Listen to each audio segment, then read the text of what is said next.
Nah sekarang giliran saya, Maidop Elfrina, dan selamat datang di Kompas Bisnis Sapa Indonesia Pagi, saudara. Kami menepati janji untuk membahas soal benih lobster. Yang ini tapi bukan dari segi lingkungan atau biaya lingkungan, melainkan dari pendapatan negara dan harga lobster. Indonesia dapat apa? Nah, Anda harus simak yang satu ini. Nah, saat ini penerimaan negara bukan pajak dari ekspor benih lobster masih mengacu pada peraturan pemerintah nomor 75 tahun 2015. Nah, mengacu pada aturan ini, penerimaan negara terbilang kecil, saudara. Nah, kita akan tengok angkanya. Kita ambil contoh dari ekspor sekitar 100.000 ekor benih lobster oleh dua perusahaan pada 12 Juni 2020. Nah, penerimaan negara bukan pajak alias PNBP hanya Rp34.375. Nah, angka ini tentunya masih di luar uji laboratorium. Ingat saudara, ini sekali lagi mengacu pada peraturan pemerintah yang sudah saya sebutkan di awal, yakni PP atau Peraturan Pemerintah Nomor 75 Tahun 2015 tentang jenis dan tarif atas jenis penerimaan negara bukan pajak yang berlaku pada Kementerian Kelautan dan Perikanan.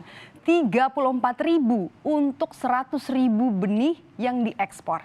Anda harus catat itu. Kok kecil sekali? Itu kemudian jadi pertanyaan. Dan kemudian bagaimana rinciannya? Nah, contohnya nih, ini adalah PT TAM yang mengekspor 60.000 ekor benih lobster.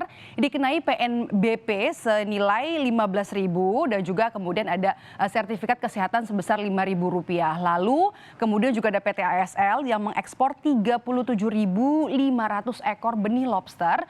Dipungut PNBP 9.375 dan juga ada biaya sertifikat kesehatan Rp5.000. Berdasarkan, sekali lagi nih, berdasarkan peraturan pemerintah nomor 75 tahun 2015, tarif jasa pemeriksaan klinis benih krustasea ditetapkan sebesar Rp250 per 1.000 ekor. Kemudian juga ada sertifikat kesehatan Rp5.000 per sertifikat dan pemeriksaan laboratorium bervariasi sesuai dengan spesifikasi dari persyaratan. Nah, sekarang saatnya kita untuk bicara soal harga.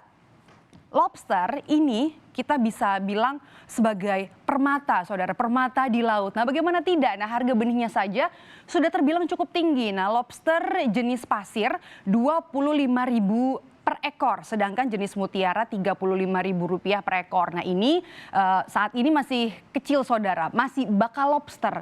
Di pasar dunia harga lobster besar paling murah untuk jenis pasir adalah Rp400.000 per kilogram. Catat ya, Rp400.000 per kilogram, memang sangat mahal. Nah, sedangkan untuk jenis mutiara lebih mahal lagi, Rp700.000 per kilogram. Tapi ini saudara, itu di dunia.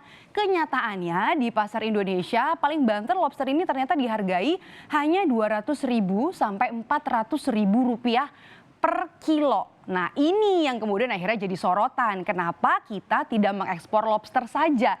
Lobster yang sudah besar saja yang nilainya juga pasti lebih besar dibanding benih lobster atau masih jadi bakal lobster. Nah, saat ini juga saudara, Indonesia punya satu tujuan pasti, ekspor benih lobster.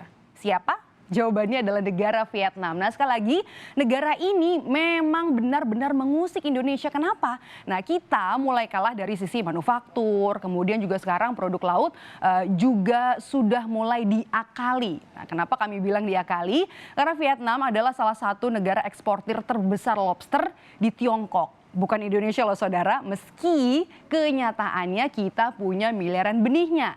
Nah, kenapa itu yang kemudian jadi pertanyaan, kenapa benih lobster hanya bisa berkembang di laut tropis dengan banyak karang seperti di Indonesia. Sementara di negara lain tidak memiliki apa yang kita punya. Tetapi tidak kalah pintar, Vietnam ternyata mengembangkan teknologi pembesaran lobster. Katanya sih sudah sangat canggih. Nah, dari situlah lobster yang besar dari negara kita masih bakal lobster atau juga benih lobster. Nah, lobster yang besar yang sudah diolah oleh Vietnam ini kemudian diekspor ke Tiongkok.